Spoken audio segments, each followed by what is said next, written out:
Hey friends, you're watching BrainStormAcres. I'm Henry, And I'm Irene. and we're in the big city. Well, it's not so big, but it's a lot bigger than where we live.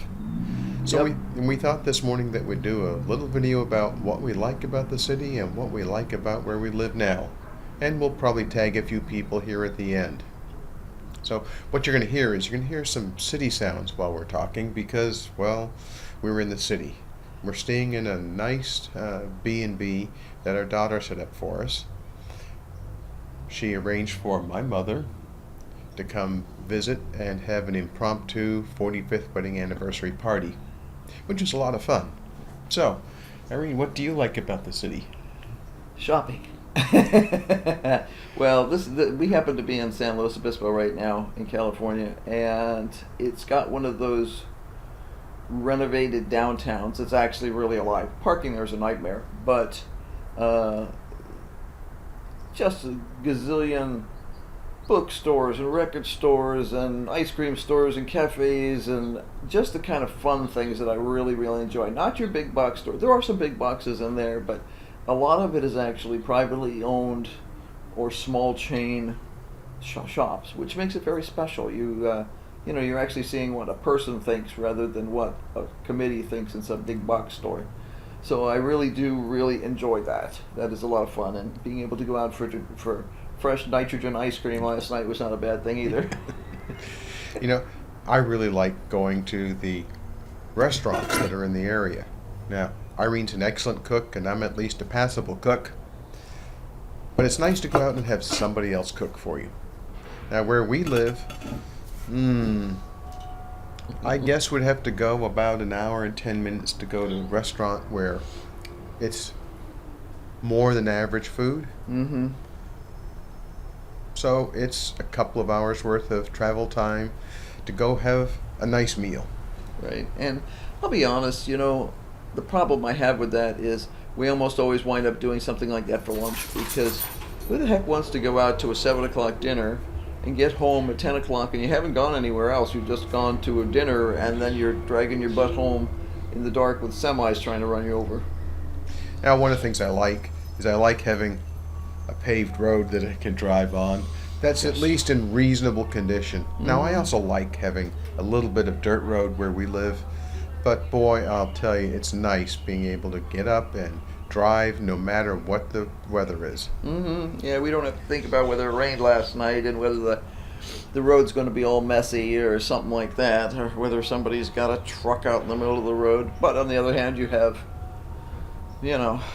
construction here, and you have, traffic jams and crazy bicycle riders and, crazy pedestrians who are busy texting and things like that. Now, an awful lot of people say that because we live off grid, we must not have any amenities like electricity. Well, it was really interesting last week because we were someplace where PG&E, the local power company, did rolling blackouts trying to cut down on the potential of having wildfires. Now, that meant that we had all of the interruptions. Internet service wasn't working right, telephones weren't working right, stoplights weren't even blinking. You were told to just treat them as four-way stops. I guess that worked okay. Yeah, but only because we were out on the edge of a town area. We weren't in the middle, and we didn't actually have to go into town very much during the worst of that. No, it was about 21 miles into Bakersfield from where we were and 18 miles to another much smaller town. So there wasn't a whole lot of people around us. Right. On the other hand, there was a busy road that was used by a lot of large oil field trucks to take stuff where they were going. So it was out to the oil fields or out to a collection point for natural gas or whatever it happened to be. They took that road. Right, and we did discover, for us, our old post office at home is only semi-automated. Well, it isn't really automated at all. Well, they have a scale, but that may have a battery backup or something on it. Yeah, they have a battery. They have a scale, a digital scale that they use. But other than that, everything at that post office. It's It's done manually. Well, you know, the fancy schmancy, wonderful bells and whistles post offices turn into a piece of brick when they don't have electricity. And Henry went to go mail some packages for me one day, and the lady says, "Oh boy, you're in luck. You know, the power's up right now." She said, "We contacted the postmaster and said, well, what do we do if the power goes out?" He says, "Sit there in the dark." And I'm like, you know, that's a great solution for a once in a 6 month, you know, blackout thing that's caused by a tree limb taking a line down. But if you're going to have rolling blackouts on a regular basis, they're going to have to come up with a better solution than that. Yeah. It's like Henry couldn't upload at the public library because their router for the public library Wi-Fi system was in an area that was shut down because of the electricity being turned off. And I'm like, you know, they're going to have to change some stuff. I remember times when they were first starting to automate years ago, not just here but other places, when they would lose power and they couldn't sell you anything because nobody could do math, nobody had a calculator. It was great. It was just like, you know, why are you here if you can't sell me something?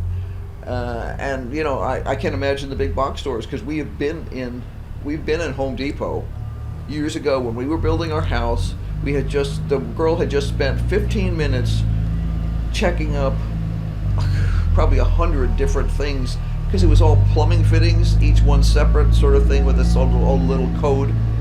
And then the computer system crashed.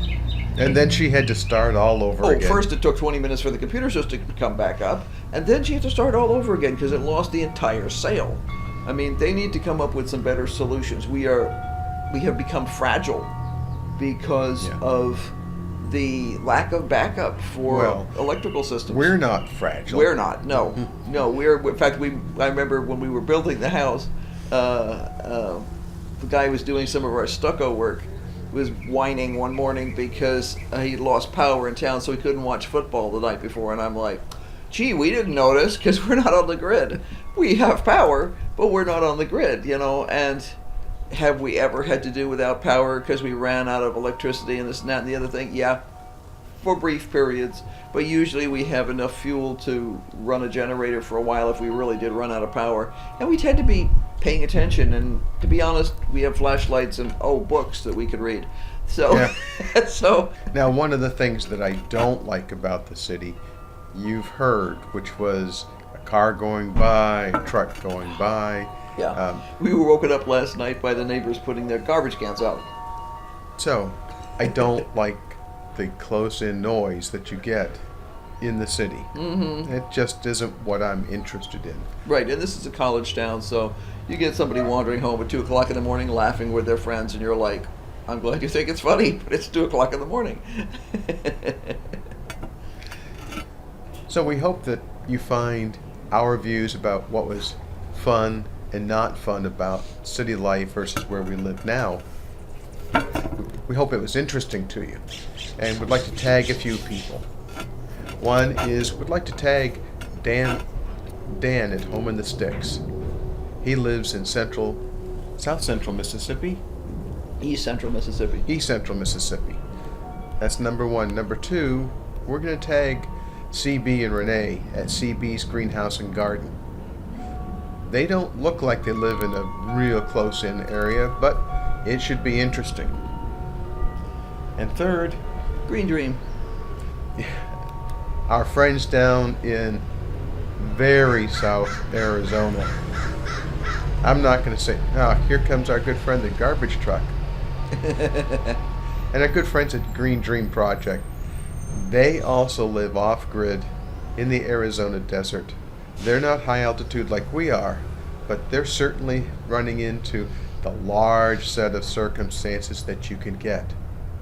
And then fourth, in case they have time, the folks at Guildbrook Farm are busy building on a North Carolina mountaintop. Mm-hmm. And it's interesting because they're going through exactly the same things that we did when we were building, which means you can't get a general contractor to contract your house. You have to manage that whole process yourself. You have to choose building techniques that you can do personally, because the professionals aren't necessarily going to come to your place Right. when it's time to do it. Now, it's gotten better in our area than it was when we were building, because one of our neighbors was able to get a log cabin contractor to come in and build a log cabin for them.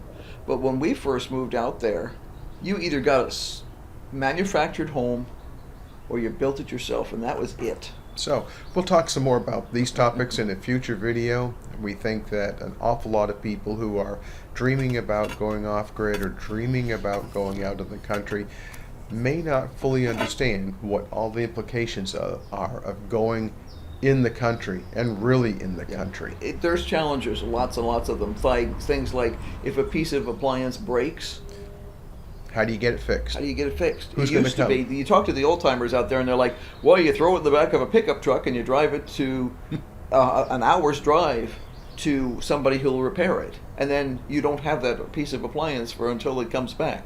And you have to go get it.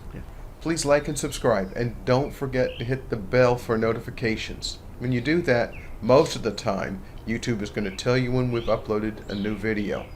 We've noticed that YouTube has been unsubscribing people. In fact, they did it to us on a number of channels that we've followed for a long time. We don't know why. Yeah. But please like and subscribe.